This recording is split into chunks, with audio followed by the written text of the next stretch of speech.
Salut à toutes et à tous, bienvenue pour ce nouvel épisode de Coup d'État. Je suis hyper content de vous retrouver pour aujourd'hui discuter d'un sujet qui est très sexy, très demandé et dont on parle beaucoup dans la communauté Coup d'État, qui est justement comment créer une communauté autour de sa boîte. C'est une conférence que j'ai faite il y a quelques temps déjà, au tout début quand j'ai repris Coup d'État, donc il y a un peu plus d'un an et demi. C'est une des premières conférences que j'ai faites, donc déjà excusez-nous parce que le son n'est pas magnifique. Depuis on a investi dans du matériel et le son est bien mieux aujourd'hui. Mais bon, on pensait vraiment que ce contenu était pertinent et que ce serait cool pour vous de l'écouter, étant donné qu'on n'a pas non plus l'image. Mais par contre, je pense que le contenu s'est rempli de plein de petites expérimentations, de plein de leçons que j'ai apprises dans mes précédentes boîtes et aussi en commençant à créer la communauté Coup d'État, sur ce que ça voulait dire de rassembler des gens autour d'une cause pour les amener à travailler ensemble vers un but commun et potentiellement en faire des clients et un canal d'acquisition pour vous. Donc j'espère que ça va vous plaire et une très bonne écoute. Dans une communauté, ce qui est important, c'est de mettre des limites à votre communauté. C'est de définir qui fait partie de votre communauté et qui n'en fait pas partie. C'est très important parce que ça permet à la fois aux gens qui sont à l'extérieur de ne pas venir s'ils ne sont pas les bienvenus et ça permet surtout aux gens à l'intérieur de comprendre pourquoi ils sont là.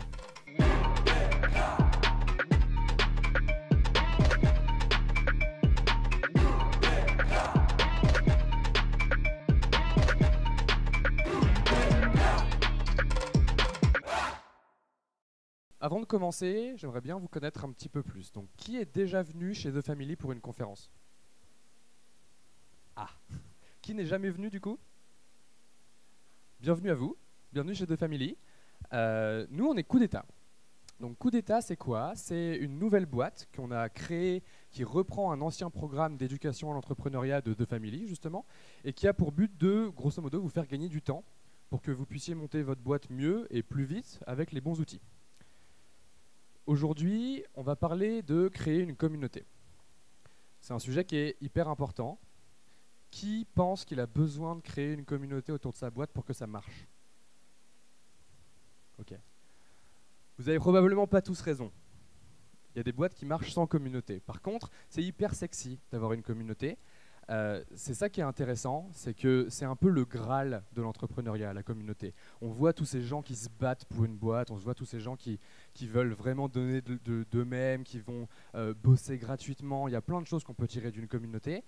Ce soir, on va voir comment on peut recréer un peu cet effet-là et voir quelles sont les règles qui font qu'une communauté marche, parce que ce n'est pas magique.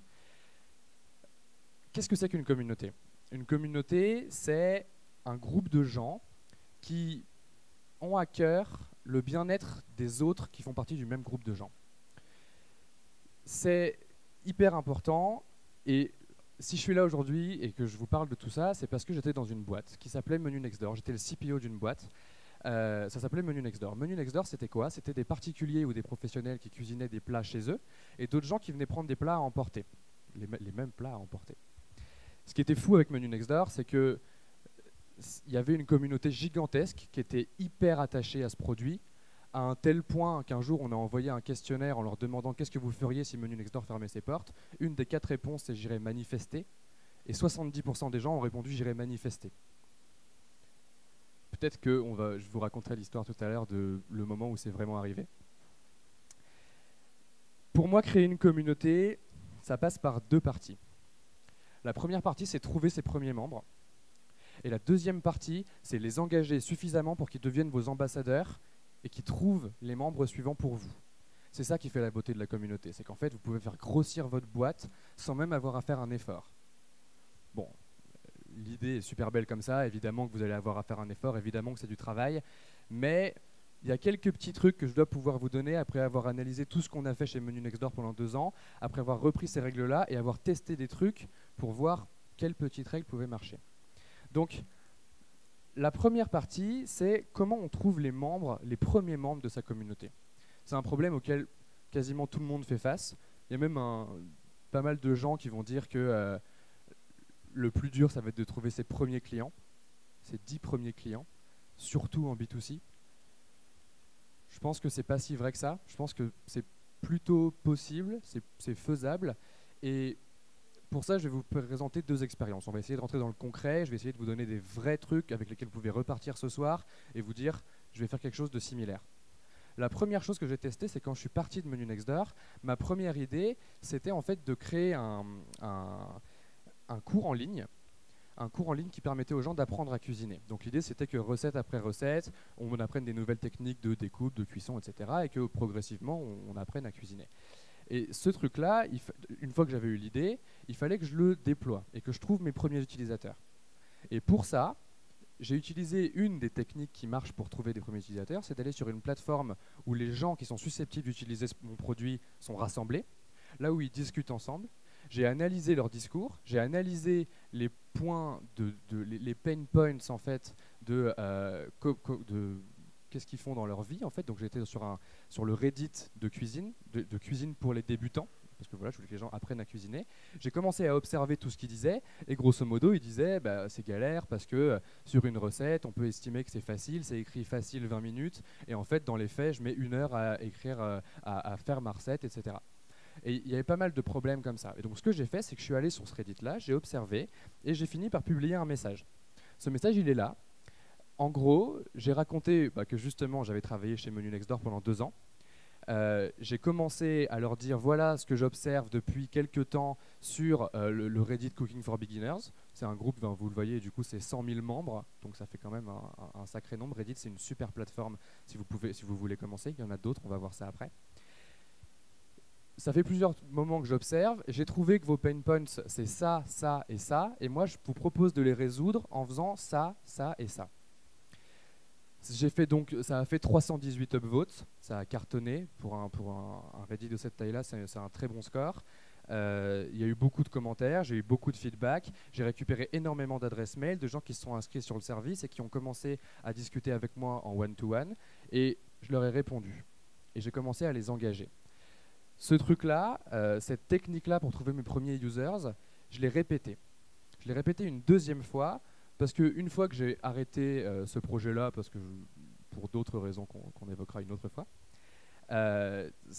quand j'ai arrêté ce projet-là, je suis parti sur un truc qui était moins axé sur les débutants, mais plus sur les professionnels, donc les gens qui avaient envie de créer leur propre recette de cuisine et qui fassent quelque chose de fou. Donc je suis allé cette fois-ci sur le Reddit de cuisine, donc pas cuisine pour débutants. J'ai recommencé le process, j'ai observé, etc. Et j'ai commencé à relever tous les pain points et j'ai eu mon 2e discours qui était, voilà, ça fait hyper longtemps que je vous suis, que je regarde. J'ai bossé avec des chefs en France et surtout qu'ils sont américains, donc bosser avec des chefs en France, si tu veux, c'est un truc, pour eux, c'était très impressionnant.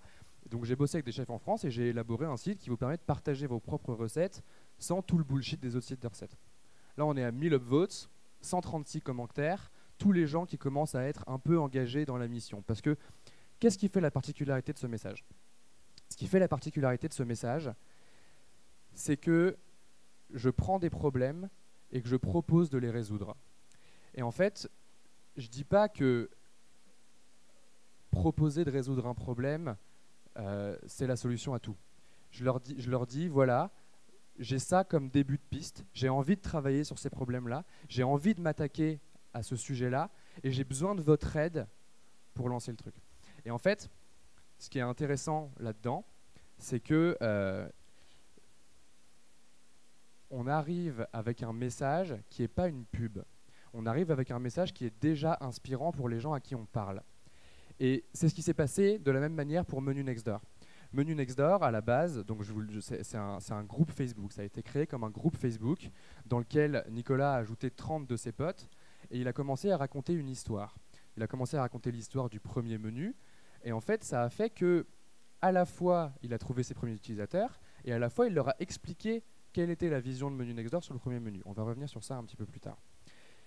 Ce qui est intéressant dans cette technique de Menu Next Door, c'est qu'en fait, c'était quasiment que du sales. Donc là où moi j'ai été chercher des communautés en ligne qui parlaient d'un même sujet, qui avaient les mêmes comportements, qui savaient qu'ils appartenaient à cette communauté-là, donc j'ai pas créé ma communauté sur ce coup-là, j'ai juste été chercher des gens qui faisaient partie de celle-ci.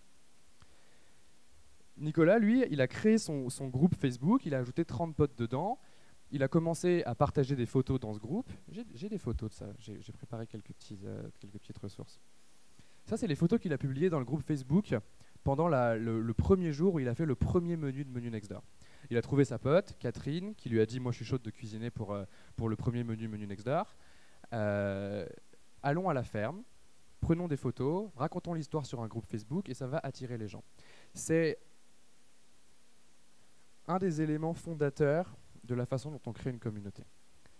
Je vais faire un petit aparté. Quand j'ai écrit cette conf, c'était un petit peu compliqué parce que je ne vais pas pouvoir vous donner une recette chronologique de comment on construit une communauté. Parce que construire une communauté, c'est un mélange de beaucoup de choses qui se font un petit peu instinctivement. Et donc ce que j'essaye de faire dans cette conf, c'est de break down un peu toutes les petites choses qui sont faites au fur et à mesure, mais ça n'est qu'un état d'esprit en général. Et il n'y a pas de bon ordre dans lequel faire les choses, il n'y a que ces 3 grandes parties dont je vous ai parlé, trouver ses membres, les engager, en faire des ambassadeurs. Donc je reviens sur cette histoire. Nico crée le groupe Facebook, il ajoute 30 personnes dedans, 30 de ses potes qu'il connaît très très bien et qui sont susceptibles de commander chez Menu Next Door, ils sont dans la cible potentielle. Il partage ces photos-là sur le groupe tout au long de la journée, il raconte l'histoire. Et après, il finit avec la photo que vous voyez en haut à gauche, qui est une photo de la tarte chèvre épinard qui a été le premier Menu Next Door. Et il dit voilà, c'est 5 €, c'est à venir chercher à emporter chez Catherine à telle adresse, venez nombreux. Il y a 25 personnes qui se pointent, il fait des photos, il raconte encore l'histoire sur le groupe Facebook.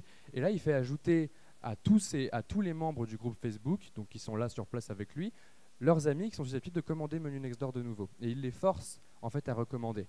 Et il leur dit, voilà, tu vois bien que c'est cool comme truc. Si on veut faire quelque chose qui marche, si on veut faire en sorte d'amener ce projet plus loin, je vais avoir besoin de ton aide. Et on revient au message dont je parlais sur les trucs sur Reddit. C'est qu'en fait, on arrive toujours à la même conclusion, c'est qu'à la base, quand vous voulez trouver vos premiers users, si vous voulez en faire une communauté et pas juste des clients, il faut absolument que vous leur passiez un message selon lequel vous avez besoin d'aide. C'est un truc dans How to Make Friends and Influence People, qui est un très bon bouquin sur comment se faire des amis et influencer les gens.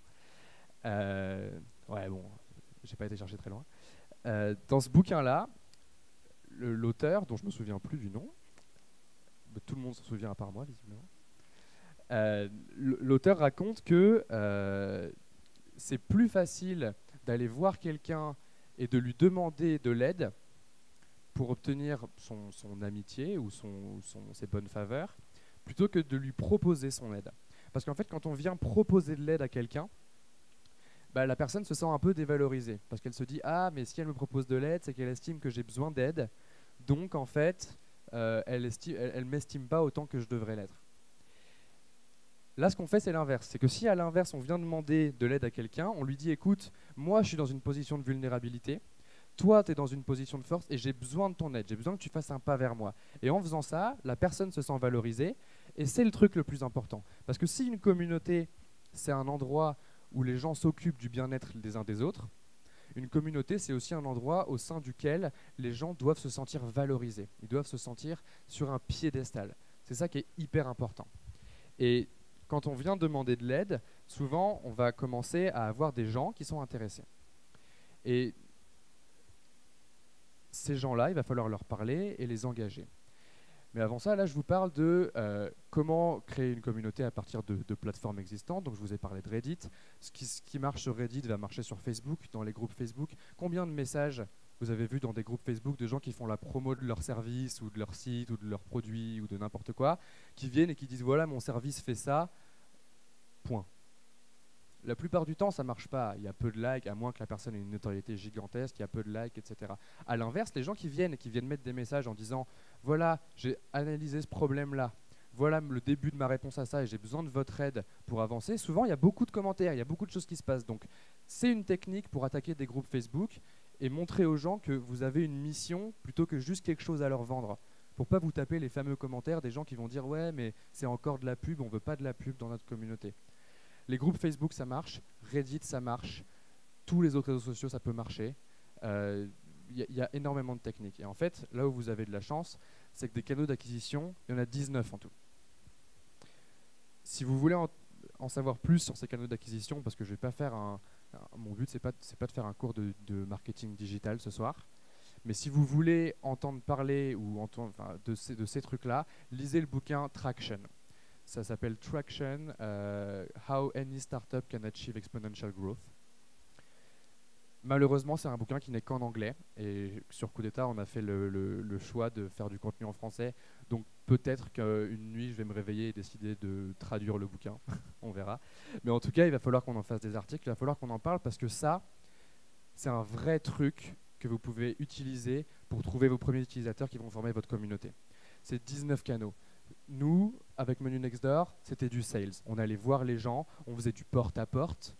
On leur disait bonjour, il y a un menu à 2 rues de chez toi demain, est-ce que ça te tente de venir? Ça, c'est du sales pur. Et d'ailleurs, c'est très contre-intuitif sur du B2C.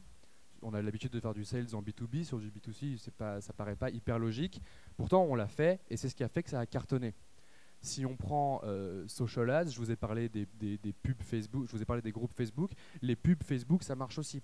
Vous pouvez avoir le même message de j'ai besoin de votre aide, j'ai une mission et j'ai besoin de l'attention des gens plus que de leur argent à travers une pub Facebook. Vous pouvez aller voir des blogs, vous pouvez aller voir des blogueurs pour trouver les premières personnes. Parce que si vous trouvez un blogueur qui est sensible à votre message de j'ai besoin de ton aide, ce n'est pas une personne dans votre communauté que vous ramenez. C'est une personne avec un mégaphone. Et une personne avec un mégaphone, c'est extrêmement important parce qu'elle ramène plein d'autres personnes. J'écoutais un podcast hier où Sam Altman, qui est le président de Y Combinator, racontait l'histoire de Dominique Ancel, qui est un pâtissier français à New York. Et c'est le gars qui a inventé le cronut. Le cronut, donc c'est un mix entre un croissant et un donut. Et apparemment, c'est super bon. Et depuis le podcast, j'ai très envie de goûter. Ce gars-là invente le cronut. Et il y a un blogueur qui était justement chez lui en train de manger dans sa pâtisserie, quoi. Le blogueur prend le cronut en photo, le poste sur son blog, rentre chez lui, et le soir, il écrit à Dominique Ancel et il lui dit « Bon, écoute, il y a un truc qui est en train de se passer, c'est pas normal. Il y a 300% de trafic en plus sur mon site que d'habitude. J'ai fait 140 000 partages sur l'article qui parle du cronut. Et demain, attends-toi à ce qu'il y ait du monde dans ta pâtisserie. » Dominique Ancel, c'est un pâtissier, Internet, ça ne lui parlait pas énormément. Et il lui a dit bah, écoute mec, je suis content pour toi, bonne nuit. Le lendemain, il y avait une file de 3 km devant la pâtisserie. Et son premier réflexe, au lieu de se faire dépasser et d'avoir ça, c'est de prendre soin des gens qui étaient dans la file de ce truc-là. Et il est allé voir les gens un par un et il leur a offert des chocolats chauds. Et il a commencé à connaître les gens un par un. Et donc ces gens-là sont venus une première fois, sont revenus une deuxième fois, on les a de nouveau choyés, sont revenus une troisième fois, et ça a créé en fait des power users gigantesques qui sont devenus à leur tour les ambassadeurs de la marque. Ce que je veux dire, la leçon de ça, c'est quoi? C'est que vous pouvez aller voir des blogueurs et leur dire moi ma mission c'est ça, j'ai besoin de ton aide pour faire passer le message, s'il te plaît, grosso modo. Mais vraiment, hein, vraiment, genre ça marche quoi. Genre on sous-estime le pouvoir d'un s'il te plaît et d'une bonne volonté. Combien sont les gens à qui vous allez envoyer des mails, leur dire salut, j'ai ce truc-là, ça me tient vraiment à cœur, c'est important pour moi, est-ce que tu pourrais m'aider à faire ce truc-là? Combien de gens vont vous dire ouais, non, c'est galère? Alors que si vous venez les voir et que vous leur dites oui, bonjour, j'ai besoin de plus de clients pour faire plus d'argent, est-ce que tu peux faire un article sur mon truc? Là, vous avez des chances que les gens vous disent non. Mais construire une communauté, c'est être un leader. Et être un leader, c'est être inspirant. Et pour être inspirant, il faut être inspirant au moment où vous touchez la personne que vous voulez toucher. C'est ça le plus important. Mais ensuite, une fois que vous avez ces premières personnes, comment vous faites pour les engager? Une fois que vous avez utilisé l'un de ces 19 canaux pour toucher les premières personnes qui vont être intéressées par votre produit, qui vont être intéressées par votre service, qui vont être intéressées ne serait-ce que par votre mission, ça peut marcher, hein. Vous pouvez juste parler de votre mission. Dans le même podcast, Sam Altman parlait donc d'une des boîtes de Y Combinator qui s'appelle Boom et qui est une société qui veut créer un avion supersonique qui permettrait de faire Los Angeles-New York en 8 fois moins de temps que tous les autres avions. Et il disait qu'en fait, quand Boom a partagé son message pour la première fois sur Internet, donc dans des groupes Facebook, etc., la réception a été gigantesque. Les gens étaient là, genre, putain, mais c'est génial. Et la conclusion de Sam Altman par rapport à ça, c'est que pour construire une communauté, inspirer les gens et les attirer à bosser avec vous sur votre mission, c'est plus facile de faire une boîte difficile que de faire une boîte facile.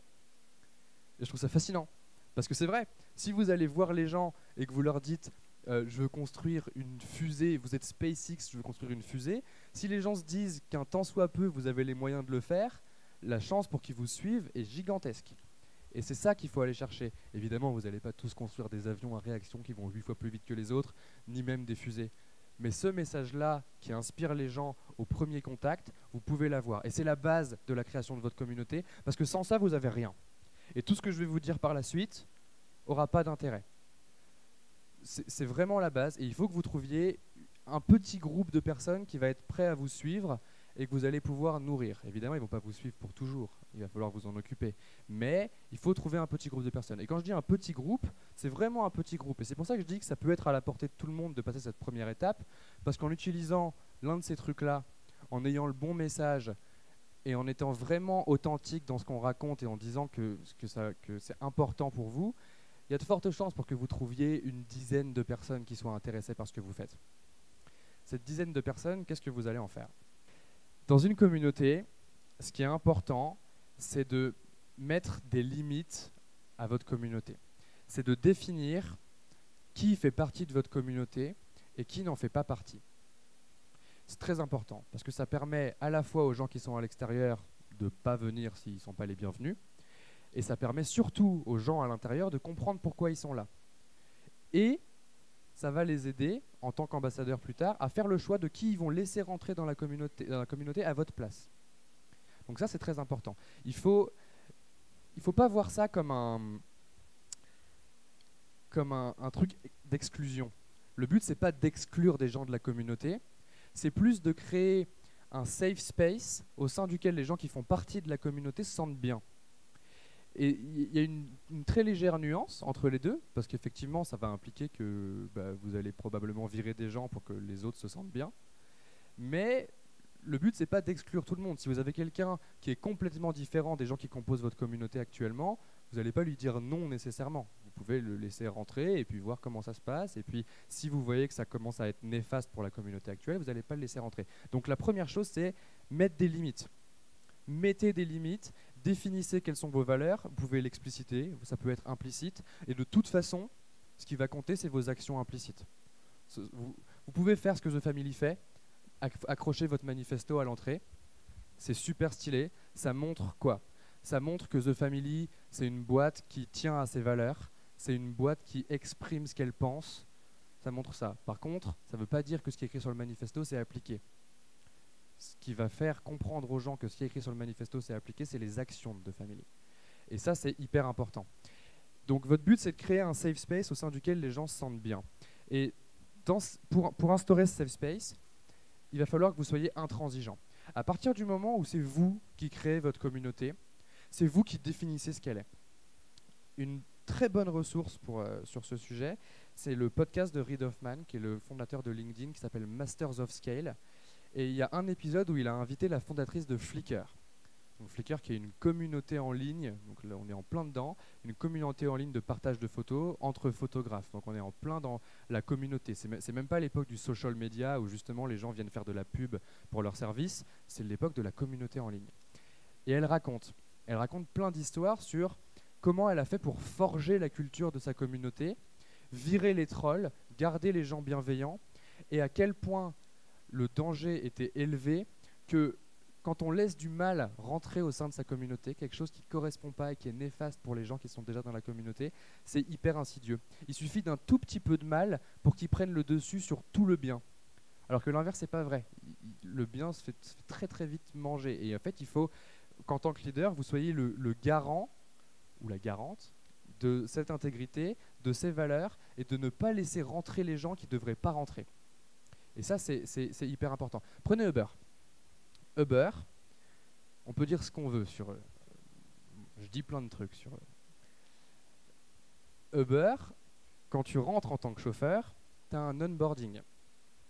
Cet onboarding, tu rencontres d'autres chauffeurs. Ça fait que tu te sens faire partie d'une communauté, on t'explique un peu comment ça marche, comment ton travail va fonctionner. C'est très opérationnel, mais c'est aussi un moment qui est partagé entre les chauffeurs Uber. Qu'est-ce qui se passe chez Uber? Si un chauffeur tombe à 4,5 étoiles de notation en moyenne, il est appelé par Uber, convoqué au bureau d'Uber, et on lui dit, écoute, on va remettre ta note à 4,7. Si tu retombes à 4,5, tu es dehors. Qu'est-ce que ça a comme conséquence? 1, la personne ne retombe pas à 4,5. Et si elle le fait, elle se fait éjecter. Et la communauté est saine. La communauté est saine parce qu'on a fait un exemple de, voilà, écoute, on t'a prévenu, on a été juste avec toi, t'as pas écouté ce qu'on t'a dit, tu fais pas partie de cette communauté, tu partages pas nos valeurs, t'es pas dans les limites qu'on a fixées pour notre communauté. Au revoir. Ça peut paraître extrême. Ça peut paraître être exclusif, mais c'est nécessaire. D'ailleurs, chez Menu Next Door, on n'a jamais tellement eu ce système-là. Et c'est probablement une grosse partie de ce qui a fait notre échec. Parce que oui, Menu Next Door, maintenant ça n'existe plus, ça a fermé en février dernier. Une des grosses raisons pour laquelle Menu Next Door a échoué, c'est parce que justement notre communauté, elle s'est délitée peu à peu, parce qu'on a fait rentrer des gens qui ne correspondaient pas à ces limites qu'on avait fixées, qui ne correspondaient pas à ces valeurs qui étaient les nôtres, qui ne correspondaient pas aux valeurs des gens qui composaient notre communauté, à qui on était tellement attachés. Et on s'est dit, ouais, mais c'est pas grave, on a un noyau dur de gens qui sont hyper attachés à ce qu'on fait, qui adorent qui on est. On les connaît tous, on connaît les prénoms de leurs enfants, on sait où ils habitent. C'est super bizarre dit comme ça. Mais c'était vrai, on était leurs potes et on avait ce noyau dur hyper fort. Et on s'est rendu compte beaucoup trop tard que ces gens-là, qui étaient notre noyau dur de gens passionnés par ce qu'on faisait chez Menu Next Door, par notre mission, qui avaient envie de nous aider, ils nous ont dit, ouais, mais tu sais, nous, on se déchirait, on essayait de faire des menus de malades qui étaient vraiment pas chers, et à côté, il y avait un mec qui venait et qui faisait une saucisse purée à 12 €. On se sentait plus à notre place. À la base, Menu Next Door, c'était un truc où il y avait que des excellents chefs. Bah, nous, on se sent plus à notre place, donc on n'y est plus. Et on n'a jamais rectifié le tir, et on a perdu notre communauté. Parce qu'une communauté, c'est vivant. C'est que des gens qui composent une communauté, donc il faut être constamment dessus. C'est pour ça que c'est si dur de donner un ordre chronologique. C'est pour ça que c'est si dur de donner une recette sur comment créer une communauté. Parce que c'est un acte de tous les jours. Là, sur Coup d'État. Sur Coup d'État, genre là on sort la nouvelle plateforme demain. Ouh. C'est un accouchement qui est ultra difficile. Parce que là, aujourd'hui, entre la préparation de la conf de ce soir, le code de la plateforme, parce que je code aussi toute la plateforme. Dimitri qui fait la vidéo chez Menu Next Door, qui fait la vidéo pour Coup d'État, il a passé sa journée à faire du montage pour les trailers de la nouvelle plateforme qui va sortir, etc. Il fallait tout faire en même temps. C'était hyper dur. Et j'ai fait le choix que ça a été très difficile, de ne pas répondre à mes mails, ne pas répondre à mon Slack, et en fait ne pas répondre à tous les utilisateurs de Coup d'État qui pouvaient me parler. Et ben franchement, ça me fait super mal. J'ai pas le choix, je le sais, j'ai dû faire ce choix-là, mais ça me fait super mal. Parce que déjà, il y a un truc très personnel qui est que quand les gens m'envoient un mail, qui me parlent de leur boîte et qui me demandent de l'aide, j'ai envie de les aider. C'est pour ça que je fais Coup d'État. Mais surtout parce que laisser un mail en attente 3 jours, ou un message sur Slack en attente 3 heures, c'est déjà beaucoup.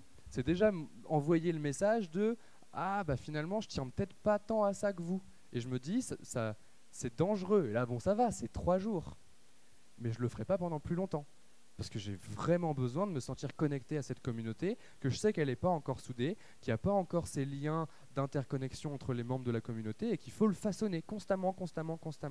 Il faut le façonner en mettant des limites. Il faut le façonner d'une deuxième manière. Une deuxième chose qui est importante dans une communauté, c'est d'avoir un rite d'initiation. C'est un truc qu'on observe dans les communautés depuis des millénaires, en fait. Genre, les communautés, c'est pas un truc d'entrepreneur. Hein. Il y a des communautés pour tout. Avoir un rite d'initiation, c'est extrêmement important. Parce que pendant ce rite d'initiation, il y a à la fois l'explication de quelles sont les valeurs de la communauté, et il y a surtout, à la fin du rite, le fait de souhaiter la bienvenue à la personne. Le fait de lui dire maintenant, tu fais partie de la communauté. Parce que, mettons, vous faites un de vos 19 canaux d'acquisition, je remontre ça, il n'y a rien. Vous faites un de vos 19 canaux d'acquisition, vous chopez 20 personnes, vous leur écrivez en one-to-one et vous leur dites salut, merci d'être inscrit sur mon site, c'est super cool, ou alors vous êtes allé les voir en porte-à-porte et vous leur parlez. Et le message que vous leur laissez, c'est ouais, et puis bon, on se tient au courant. Keep in touch. Bah, les gens ils keep pas in touch, hein. Les gens ils attendent pas après vous pour faire leur vie, tu vois. Du coup, bah, il faut être constamment dessus et avoir un rite d'intégration, ça dit aux gens, ça envoie le message inverse de keep in touch, ça envoie le message de bah, maintenant t'en fais partie. Chez Menu Next Door, ce qu'on faisait pour les chefs, c'est qu'ils avaient un onboarding en physique. Donc ils venaient à l'appart Menu Next Door. Je dis l'appart Menu Next Door parce qu'en fait à l'époque on bossait chez Nico dans son 20 mètres carrés à 5 personnes, dont 2 devs. Heureusement qu'il y avait de la bouffe qui passait constamment parce que sinon ça sentait pas super bon. On était dans l'appart de Nico et toute la journée on avait des chefs qui défilaient, qui venaient avec leurs plats. On prenait les photos de leurs plats, on leur expliquait comment Menu Next Door ça avait été créé, on racontait l'histoire. On leur expliquait, comment il fallait qu'ils fassent leur premier plat, comment il fallait qu'ils accueillent leurs clients, quelles étaient les valeurs de Menu Next Door, la bienveillance, le bien manger, la convivialité, tous ces trucs-là. On leur expliquait vraiment et on finissait toujours par la même chose. Et en tout cas, bienvenue chez Menu Next Door. Et à ce moment-là, vous lisez dans les yeux de la personne qu'elle se sent inclue. Elle se sent inclue dans votre communauté, elle se sent bienvenue.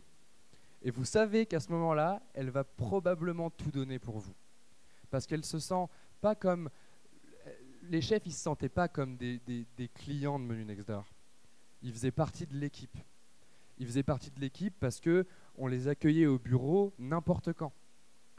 C'est un autre point. C'est un autre point de comment on façonne une communauté. Je ne pensais pas en parler maintenant, mais ça tombe super bien. Une communauté, il faut un temple. Pour créer une communauté solide, il faut un temple, il faut un endroit où on se retrouve. Et si ce n'est pas un endroit, c'est des endroits. Mais un endroit, c'est fort. Regardez où on est là. Là, c'est incroyable. Genre, des fois, je me dis, imagine si j'avais fait coup d'État sans The Family. J'aurais probablement pas fait coup d'État sans The Family déjà. Mais surtout, genre, ce lieu, il est emblématique. Si un jour, il s'avère qu'on doit déménager parce qu'on fait trop d'events et que ça dérange The Family, il va falloir qu'on se mette au niveau pour trouver un lieu qui est propre à celui-là. Le fait est que c'est le lieu de The Family et que c'est un lieu dans lequel les entrepreneurs de The Family, les membres de la communauté de The Family, sont les bienvenus H24. Tout le monde peut venir chez The Family, voir Oussama en train de tapoter sur son ordi pour envoyer des mails, venir le déranger, lui parler. Tous les membres de la communauté de The Family, des entrepreneurs de The Family, sont les bienvenus ici. Parce que c'est un temple. Il y a ce temple, il y a cet endroit où on peut se retrouver. Chez Menu Next Door, on avait notre bureau. Et on avait plusieurs autres endroits qui étaient des endroits emblématiques de Menu Next Door. Pour la petite histoire, en fait, quand je suis arrivé chez Menu Next Door, c'est parce que j'avais arrêté mes études. Je suis venu travailler chez The Family. J'ai passé 2 semaines de stage ici. Et pendant ces 2 semaines, j'ai entendu parler de Nicolas qui faisait Menu Next Door, qui d'ailleurs, il va falloir qu'on invite pour faire un coup d'état talk, ça va être super. J'ai entendu parler de Nicolas, qui créait son groupe Facebook, etc. Je suis monté à Bruxelles sur un coup de tête et je suis resté pendant 2 ans et demi. Quand je suis arrivé, le lieu où Nicolas m'a donné rendez-vous, c'était chez une chef. Je ne sais pas si vous vous rendez compte de ce que ça traduit, le fait que son lieu de travail, ce soit chez une chef. Quand je disais tout à l'heure, on savait où ils habitent et on connaissait le nom de leur gosse, c'était vrai. On savait où ils habitaient parce qu'on allait bosser chez eux. Parce que bosser dans l'appart de Nico, c'était intenable et qu'il fallait aller bosser quelque part. Et on était accueillis chez les membres de notre communauté. On était chez eux. J'arrive là, chez Sarah, chez les parents de Sarah, qui était une des toutes premières chefs Menu Next Door. La maison gigantesque, mais gigantesque. Genre la cuisine semi-professionnelle avec un bar en inox. Enfin, genre vraiment le délire. J'étais là, genre, mais ils gagnent bien leur vie à Bruxelles. Ou alors le loyer est vraiment pas cher. Enfin, il y a un truc, c'est cool. J'ai bien fait de bouger de Paris. Et donc je me suis retrouvé dans cette maison-là. Et en fait, très peu de temps après, on a fini par demander à Sarah, écoute, pour rassembler la communauté des clients et des chefs, on aimerait bien faire une soirée quelque part, mais on n'a pas un rond. Est-ce qu'on peut le faire chez toi ? Et en fait, on s'est retrouvés à faire la soirée chez elle. C'était incroyable. Le lieu était fou pour faire une soirée. C'était dingue. C'était trop bien. Et c'est devenu récurrent. En fait, une fois par mois ou une fois tous les 2 mois, on faisait une soirée chez elle. Quoi, on est des squatteurs, c'est ça? Ouais, on était un peu des squatteurs, mais elle était trop contente. Elle était trop contente parce qu'elle participait à un truc qui était plus grand qu'elle. On avait fait de son lieu de vie le temple de Menu Next Door. Et c'est gigantesque, parce qu'en fait, ce que t'apportes, genre n'importe qui aurait eu un autre état d'esprit serait venu voir Sarah et lui aurait dit, écoute, voilà, aurait cherché un incentive financier, genre, est-ce qu'on peut te payer pour faire une soirée chez toi? Bah nous, on était là, genre, bon, écoute, on sait que tu veux faire comme nous et faire en sorte que Menu Next Door ce soit ouf, aide-nous. Ouais, grave, prenez la baraque, wouh, gros stuff, méga tough, c'était dingue, hein, vraiment, on a fait des belles soirées chez Menu Next Door. Et, et même au-delà, genre là, on parle d'un membre de la communauté. Il y a une petite histoire qui est sympa, c'est que le gros avantage d'une communauté, c'est que ça attire du monde. La preuve, c'est que moi, je suis donc le premier employé de Menu Next Door. J'ai été attiré chez Menu Next Door parce qu'il y avait une communauté qui était en croissance gigantesque. Quand j'ai entendu parler de Nico, il y avait 1000 personnes sur le groupe. Le lendemain, ils sont revenus voir, il y avait 2000 personnes sur le groupe. J'entendais un peu des histoires, des légendes. On viendra à ça après. Mais genre, il y avait ce truc-là. Genre, quand j'ai entendu parler de Nico, on m'a raconté qu'en fait, il était rentré chez The Family après un meet-up à Bruxelles de The Family. Pendant ce meet-up-là, il a été voir les 100 personnes qui étaient dans la salle. Il leur a dit hey, salut, passe-moi ton téléphone. Ils prenaient leur téléphone, ils les mettaient dans le groupe Facebook Menu Next Door en disant tu vas voir, ça va changer ta vie. Il est monté sur scène, il a fait son pitch, il a dit hey, dans la salle, qui est sur Menu Next Door? Levez les deux bras. Pouf, toute la salle lève les deux bras. Il est rentré chez The Family. Moi j'entends ça, j'étais là genre ouais cool tu vois. Genre j'ai envie de faire partie de ce truc là. Et en fait je suis un des premiers membres de la communauté Menu Next Door. Parce que quand vous faites une boîte, c'est pas uniquement vos clients, c'est pas uniquement vos fournisseurs, c'est pas uniquement les gens qui composent votre boîte qui sont votre communauté, c'est aussi vos employés. Et moi je suis un des premiers membres de la communauté Menu Next Door. J'aurais donné ma vie pour cette boîte. D'ailleurs j'ai donné ma vie à cette boîte pendant longtemps. Parce que j'étais convaincu que ce qu'on faisait c'était important et qu'il fallait le faire. Et qu'il fallait être drivé constamment. Et les chefs le comprenaient aussi, parce qu'ils voyaient très bien qu'on passait 18 heures par jour à faire que bosser, et le reste du temps, on dormait. Des fois. Ils le voyaient très bien. Et quand on leur parlait et qu'on leur expliquait ce qu'on faisait pour eux, et ce qu'on faisait pour la communauté, et ce qu'on faisait pour la cause, ils avaient envie d'en faire partie. Je reviens à mon histoire. On est toujours dans l'appart de Nico, on n'a pas de bureau, etc. C'est compliqué. Quand je dis qu'une communauté, ça attire des gens, un jour on cherchait des bureaux. Donc bon, on a pris la première piste qui nous venait à l'esprit. On était dans le centre-ville de Bruxelles et on a été voir en fait les lieux de resto ou de traiteurs, etc. qui étaient à vendre. Donc on commence à regarder les trucs à louer, les trucs à... J'ai oublié le terme, c'est à remettre ou enfin il y a un truc comme ça. Et donc on commence à regarder un peu les lieux qu'on pourrait louer pour avoir un lieu un peu emblématique de Menu Next Door qui soit notre temple.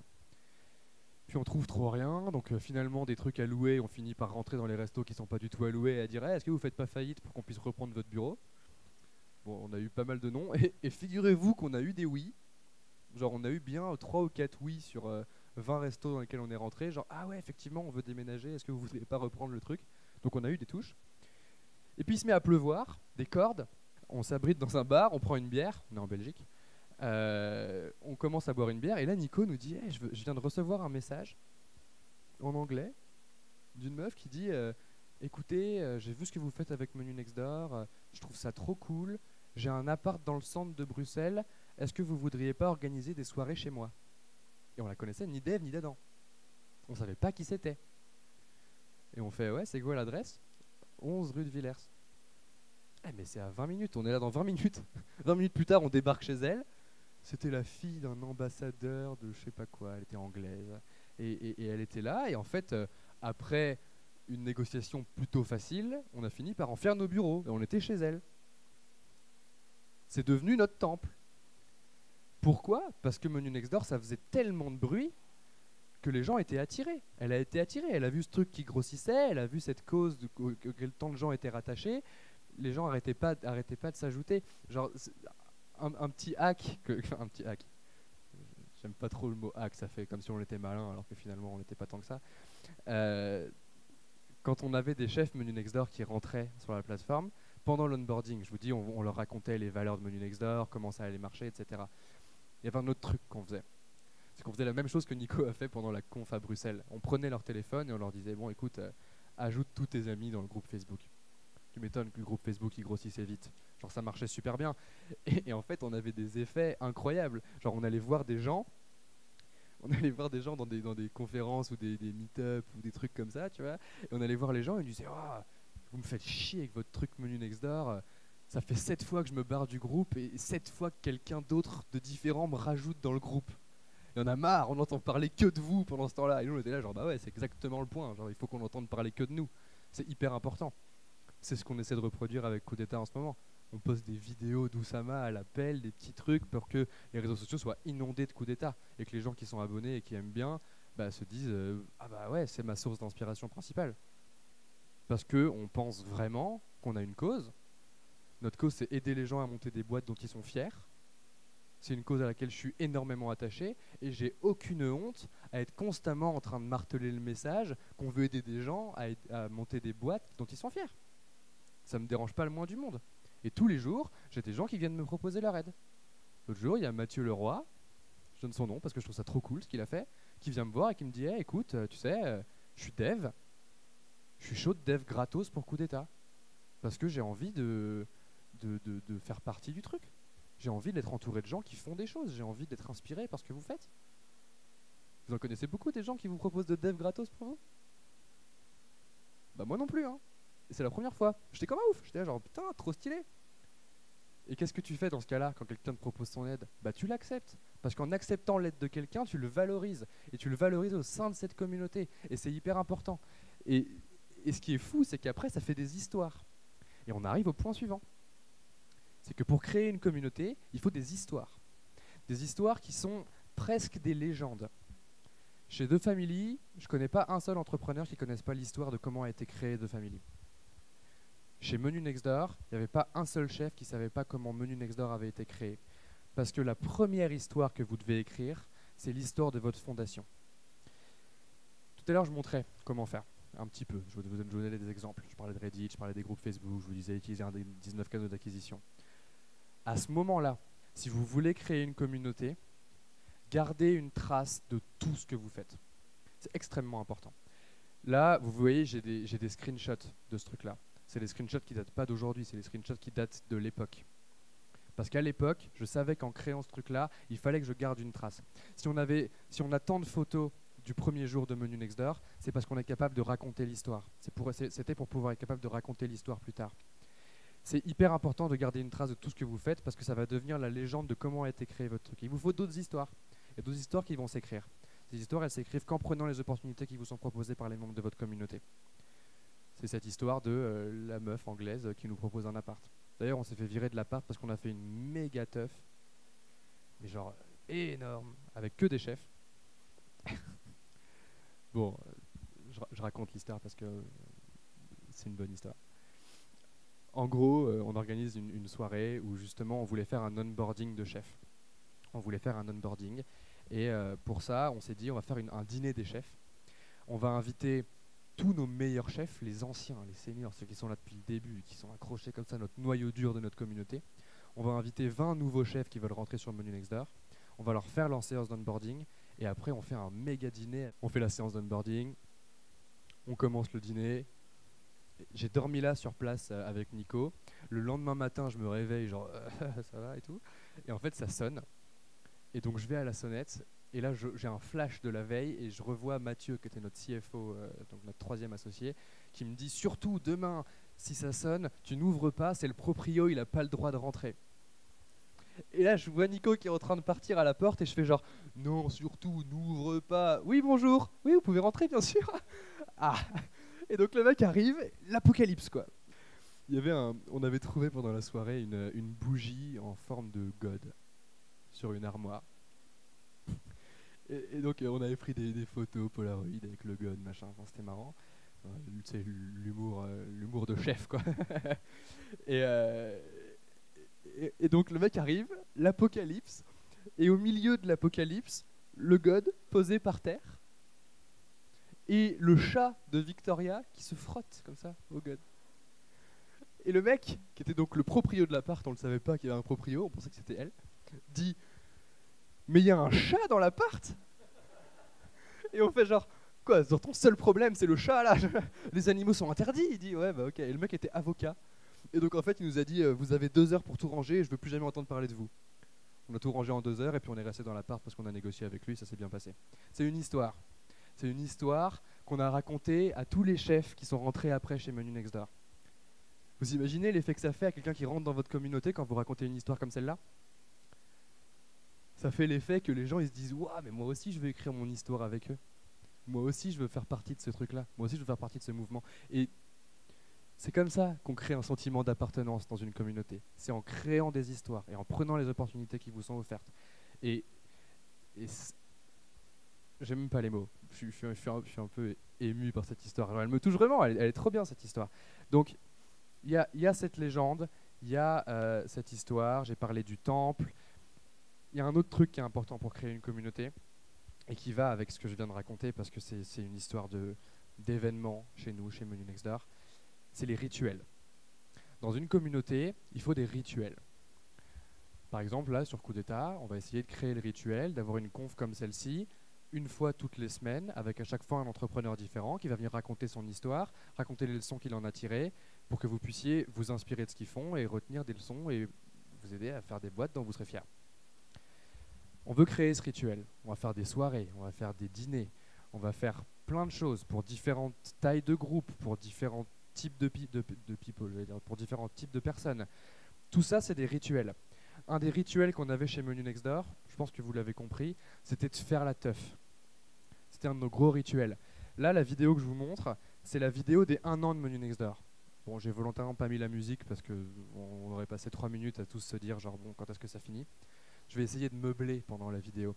En gros, on avait organisé cette soirée parce que c'était les 1 an. On avait un peu ce rituel de, une fois tous les 3 mois, on avait une grosse soirée qu'on organisait pour rassembler la communauté. Il y avait des chefs qui cuisinaient, peu de chefs qui cuisinaient d'ailleurs, ça aussi c'est intéressant. Il y avait peu de chefs qui cuisinaient et en fait on avait tous les clients et tous les chefs qui venaient. Là, ce soir-là, on avait fait, donc c'était pour les 1 an de Menu Next Door, donc c'était une des soirées des 3 mois et c'était une des grosses soirées. On avait des méga barbecues, des chefs qui avaient des filets de saumon gigantesques, des côtes de bœuf de 5 kilos, enfin voilà, c'était obscène. Vous voyez, j'espère que vous n'avez pas trop faim, on va manger après. Et donc on a fait ce truc-là, et en fait, les gens étaient ravis. Parce qu'ils viennent, certes c'est pas parfait, mais ils font partie de quelque chose, ils sentent que ça se construit. Et ça a fini en méga teuf à danser, parce qu'il y avait encore une fois un open bar. Et donc ouais, et voilà, vous voyez là, il fait des discours, il raconte l'histoire de Menu Next Door. Il y a 1 an, on faisait une tarte chèvre épinard. Ah, on la connaît tous cette histoire, ouais, mais il la répète. Pourquoi? Parce que en plus d'être la légende, l'histoire de la création de Menu Next Door, la tarte chèvre épinard c'est un symbole. C'est le symbole de la communauté. Et une communauté, ça a besoin de symboles. Et pour ça, il vous faut des trucs. Ici, chez The Family, le symbole, ça va être le phénix. Ça va être le renard d'Alice. Tout le monde dit qu'Alice, c'est un renard. Si vous avez un jour l'occasion de mettre les mains sur le The Family Diaries, qui est la BD qui a été écrite par Alice pour raconter l'histoire de The Family. J'espère que je pense que ça vous fait penser à quelque chose. Raconter l'histoire de The Family dans une BD, parce que c'est hyper important pour créer une communauté. Alice, elle est dépeinte comme un renard. Et Oussama, c'est un lion, si je ne me trompe pas. Mais en tout cas, voilà, il y a des symboles à une communauté, il y a des histoires et il y a des rituels. Je reviens au rituel. Donc vous avez vu cette vidéo de la soirée, maintenant vous avez un joli carré blanc. Il faut des rituels et il faut que les gens puissent se raccrocher à quelque chose. Ces rituels, ça peut être n'importe quoi. Et surtout, ça peut être, comme je le disais tout à l'heure, sur différents types de personnes et sur différentes tailles de personnes. Et ça nous amène à un autre point qui est celui des... C'est une très bonne théorie sur comment créer une communauté. Il y a un très bon bouquin qui s'appelle The 7 Principles of Community, un truc comme ça. Non, il s'appelle The Art of Community et il y a 7 principes qui sont ceux que je suis en train de vous énoncer, à peu de choses près, et c'est un bouquin très intéressant. Et en fait, il a une théorie qui parle de inner circles, où en gros, il dit, au sein d'une communauté, il y aura forcément, et si vous voulez que ça marche, il faut qu'il y ait des cercles à l'intérieur de la communauté. Il faut qu'il y ait des groupes au sein de la communauté qui ont des rituels différents les uns des autres et qui vont se parler, et dans lesquels il y a une hiérarchie, un peu quand même. ou en tout cas, il faut que les gens veuillent rentrer dans ces cercles, même au sein de la communauté. Parce que ça ne suffit pas de rentrer dans la communauté par un rite d'initiation. Il faut ensuite pouvoir évoluer au sein de cette communauté pour avoir envie d'y rester, pour avoir un objectif tout le temps au sein de la communauté. Et si je parle de hiérarchie, il ne doit pas y avoir un inner circle qui est le meilleur. C'est juste qu'il doit y en avoir plein qui donnent envie de rentrer. L'exemple que donne l'auteur, je ne suis pas très doué à retenir les auteurs, l'exemple que donne l'auteur de ce bouquin sur ce principe-là, c'est le cyclisme. Il dit peut-être qu'en cyclisme, va y avoir un groupe de gens qui vont aller rider en montagne. Peut-être qu'il va y avoir un groupe de gens qui vont aller faire des balades en bord de mer. Peut-être qu'il va y avoir un groupe de gens qui se retrouvent tous les jeudis matins à 8h pétantes pour aller faire leur session avant d'aller travailler. Et en fait, tout ça, tous ces petits groupes de gens qui ont des rituels à eux et qui sont un peu indépendants au sein de la communauté des cyclistes, ces groupes-là, on peut vouloir en faire partie. Et c'est ça qui est intéressant, c'est qu'il faut toujours arriver à repérer en fait qui sont les gens au sein de votre communauté et qui forment des groupes. Pour donner un exemple de ça, chez Coup d'État, on a plusieurs groupes de gens. On a des gens qui sont là exclusivement pour donner des conseils, par exemple. On a des gens qui adorent Coup d'État pour le côté académique, bon, je ne suis pas sûr que ce soit un très bon mot pour Coup d'État, mais pour le côté éducation de Coup d'État, qui adorent le savoir, qui adorent apprendre des choses, et surtout qui adorent expliquer des choses aux autres gens. Et bien cet inner circle-là, on ne peut pas en faire fi. On ne peut pas dire « non, mais vous avez rien à voir », parce qu'ils partagent nos valeurs. Ils partagent nos valeurs, ils font partie de la communauté, ils sont dans les limites qu'on a définies, on n'a pas envie de les virer parce qu'ils sont hyper importants. Par contre, il faut qu'on soit conscient qu'ils existent. On est conscient qu'il y a un groupe de gens qui est là que pour éduquer les autres. Comment on fait pour les valoriser et comment on fait pour montrer à d'autres gens qui arrivent qu'ils peuvent rentrer dans ce cercle-là. Et évidemment, je dis comment on fait que c'est compliqué, il faut leur parler, il faut comprendre quelles sont leurs motivations, il faut comprendre quels sont leurs rituels, il faut aussi en faire partie. En tant qu'entrepreneur, si vous voulez créer une communauté, soyez dans tous les rituels qui ont lieu au sein de votre communauté, au moins au début. C'est ouf. Quand vous passez du temps en vrai avec des gens, c'est dingue. Mais genre c'est fou, genre vraiment, il y a des fois où j'étais bloqué complètement, ou même chez Menu Next Door, on était bloqué complètement, on savait pas ce qu'on devait faire pour avancer, quelle était la prochaine étape. On appelait nos 5 chefs préférés, parce que oui, on avait des préférés, ça arrive.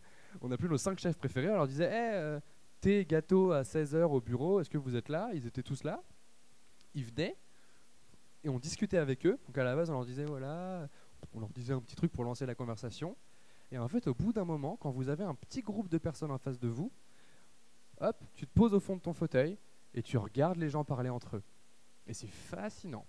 C'est fascinant parce que là où en one-to-one, les gens vont vous dire ce que vous avez envie d'entendre, ou en tout cas ce qu'ils pensent que vous avez envie d'entendre, donc ils vont vous mentir en fait pour vous faire plaisir, et ben quand ils sont entre eux, ils vont un peu tous se monter le bourrichon et ça peut finir par ouais mais de toute façon chez Menu Next Door les ratings ça marche jamais parce que les gens qui font les saucisses purées ils ont les mêmes ratings que moi, ça me vénère, tu vois. Et ça c'est un insight que tu aurais probablement jamais eu si tu n'avais pas rassemblé 5 personnes au même endroit et que tu leur avais pas parlé. Et il se trouve que c'est juste comprendre les motivations d'un inner circle. C'était nos meilleurs chefs. C'était les chefs qui étaient un peu le haut du panier. Je parlais de la hiérarchie, c'était un peu ça. C'était intéressant. Genre, nos chefs qui ont fait la bouffe pour le nouvel an. On a fait un nouvel an Menu Next Door. Ce que vous avez vu sur la vidéo, c'était à peu près de ce niveau-là. C'était notre premier gros événement. On a fait un nouvel an Menu Next Door. Qui on a appelé? On a appelé Xavier, Sarah et David, qui étaient nos 3 meilleurs chefs, qui faisaient de la bouffe de malade et qui avaient les moyens de cuisiner pour 200 personnes. Ils avaient les moyens de le faire. Vous savez ce qui s'est passé? On a fait une soirée avec eux. On a fait une 2e soirée avec eux. Puis c'était cool, donc on a fait une 3e soirée où c'était eux les chefs. Et après, il y a tous les autres chefs, enfin une partie des autres chefs, ont commencé à dire « Ouais, mais c'est toujours les mêmes que vous invitez à faire la bouffe chez Menu Next Door. » Bam, ambition, ils veulent rentrer dans le cercle. Et pour rentrer dans le cercle, il faut se battre. Et c'est ça qui est intéressant, c'est qu'on leur disait pas oui, ok, on va te prendre pour la prochaine soirée parce que tu fais un caprice. On leur disait, bah écoute, si tu veux rentrer dans le cercle des chefs qui font bien la bouffe et qui sont capables de faire un nouvel an pour 150 personnes ou 200 personnes, il va falloir que tu taffes. Il va falloir que tu taffes parce qu'aujourd'hui, t'es pas au niveau. Ça, on le faisait bien. Ça, on le faisait très bien chez Menu Next Door. Et ça marchait. Et tu avais d'autres groupes de gens. Tu avais les gens qui voulaient justement pas faire d'événements, mais qui faisaient de la bouffe très terroir, très proche. Tu vois, on avait une grand-mère, Catherine, elle s'appelait. Elle faisait un cassoulet, délire, genre, incroyable. Et elle, son ambition, c'était, j'adore Menu Next Door. Elle parlait un peu comme ça. J'adore Menu Next Door parce que euh, en fait, je comprends très bien qu'il y a plein de gens qui, dans leur vie de tous les jours, n'ont pas le temps de cuisiner des plats qui mettent 6 heures à mijoter. Et moi, comme j'ai tout le temps parce que je suis à la retraite et que je fous rien, et bah, elle disait ça, hein, et que je fous rien, moi, je peux faire des cassoulets pendant 6 heures et ils sont incroyables. Et effectivement, ils étaient incroyables. Et autour d'elle, s'est formé un petit groupe qui faisait partie de la communauté Menu Next Door. Mais c'était un petit groupe. Et ce petit groupe, c'était les gens qui faisaient de la bouffe du terroir. Et il y avait des gens qui voulaient rentrer dans ce groupe-là, mais qui n'étaient pas au niveau. Et il y avait toujours une ambition pour que les gens changent de groupe ou fassent partie de plusieurs groupes différents. Et ça marchait. Et quand je disais il faut taffer et il faut mettre des barrières à l'entrée de ces groupes-là, ça marche pour votre communauté en général. Je reviens un petit peu en arrière sur cette histoire de limites que vous fixez autour de votre communauté et qui sont définies par les valeurs que vous avez dans votre communauté.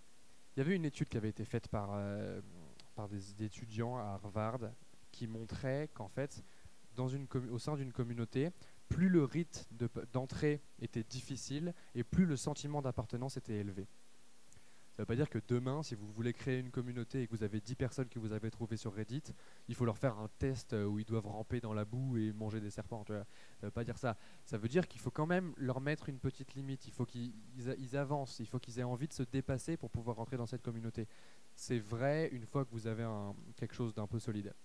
Au début, ça ne va pas être vrai. Mais par contre, avoir un rite de passage, c'est hyper important. Un des trucs qu'on n'a jamais fait chez Menu Next Door et qu'on aurait dû faire, en tout cas j'aurais adoré faire ce truc-là, et dont on a parlé énormément avec nos meilleurs chefs, c'est de faire des journées master chef un peu, où en fait tous les nouveaux chefs qui voulaient rentrer chez Menu Next Door seraient venus, auraient cuisiné toute la journée des plats, avoir des challenges sur différents types de cuisine, etc., pour tester leur niveau en cuisine, leur capacité à réagir au stress, etc., et un jury des meilleurs chefs qui étaient nos ambassadeurs, qui aurait dit ouais, lui il peut rentrer dans la communauté Menu Next Door ou lui non. Vous vous rendez compte du rite de passage? Les gens qui passent ce truc là, ils sont là pour toujours. Ils se disent bah vas-y, j'ai tellement galéré à rentrer dans ce truc, à moins qu'il y ait un vrai gros problème, je vais jamais partir. Et il y a ce sentiment d'appartenance qui va avec le rite de passage qui est compliqué. Ça c'est très important. Et après, je viens de parler d'ambassadeurs. Je viens de parler d'ambassadeurs. Et ça va être mon dernier point.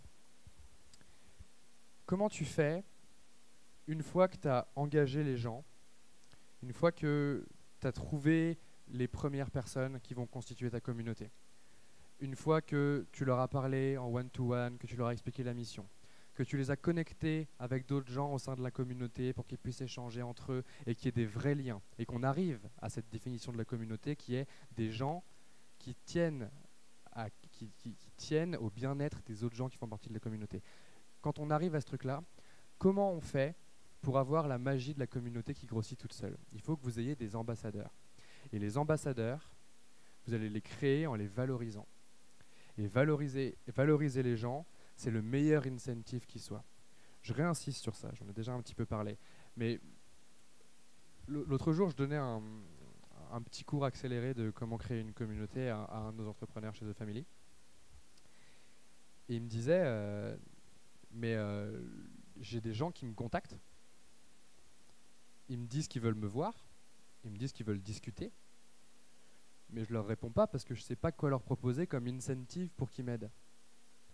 Je lui dis, mais mec, le meilleur incentive qui soit, c'est d'accepter leur aide et de leur proposer quelque chose de concret sur lequel ils peuvent t'aider. Parce que ça met les gens sur un piédestal, ça les fait sentir leur appartenance à la cause. Et c'est ça qui est hyper important. Moi aujourd'hui, c'est ce que je vous disais avec Mathieu, le dev là, et j'ai plein de gens qui viennent me voir tous les jours et qui me disent est-ce que je pourrais t'aider sur ça, sur ci, sur mi. J'essaie toujours de trouver une petite place pour Coup d'État, pour que les gens puissent nous aider à construire ce truc. Parce que de toute façon, aujourd'hui, quoi, on est deux. On est Dimitri et moi à bosser sur Coup d'État. Si on n'accepte pas l'aide de gens extérieurs, on va pas s'en sortir, quoi. Il y a Tom là qui est dans la salle. Tom, tout à l'heure, il se pointe et tout, salut, ça va et tout. Et moi, j'étais en train de finaliser le truc de la conf et en train d'essayer de gérer l'organisation. Enfin, j'avais trop de trucs dans ma tête. J'ai pris Tom et je lui ai fait hey, tu veux pas se ranger les boissons? Et Tom, il est content. T'es content? Ben voilà. Parce que il fait partie de la communauté. Bienvenue dans la communauté, Tom. Merci d'avoir servi les boissons. C'est hyper important. Il faut savoir accepter l'aide des gens et il faut savoir leur en demander.